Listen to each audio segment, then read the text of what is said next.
Arrma. Design fast, design tough. Sometimes.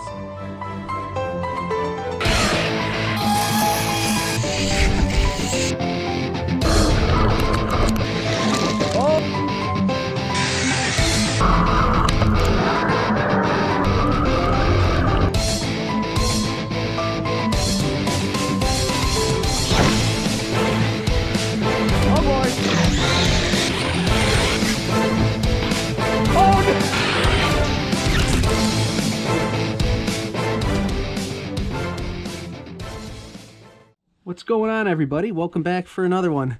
Today we're actually going to test the stabilization of the Hero 10 running on board the Kraton EXB. Getting some questions on how does the boost stabilization really work on the 10, so we're going to find out.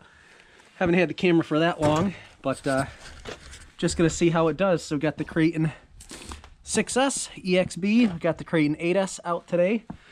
The EXB, what I've done here with the mount, because everybody likes to ask, I actually took the factory shipping mount that they give you with the Hero 7s and I think the 6s and the 5s and all the way down. They don't give you that anymore with the 10s, but took the factory mount right out of the box, cut it down to fit in the bed of the Kraton, and then drilled through it. And I've got lock washers, well, washers, lock washers, and then nuts on the back, and then I just put some double-sided tape right there to dampen it a little bit, so when it comes down it doesn't hit too much. So running the dust covers today because there's snow out. Covers on both the 8S and the 6S, try to keep the snow out of there. So 8S is running a 27 tooth pinion, stock electronics, stock Spectrum motor. EXB's got a 2200 kV in it, 160 amp ESC, same one as the Kraton 8S. And I believe we're on a 19 tooth pinion, so 69 mile an hour top speed there and 61 on the 8S. Not like it'll matter in the snow, but let's get after it and see how the stabilization does.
Oh.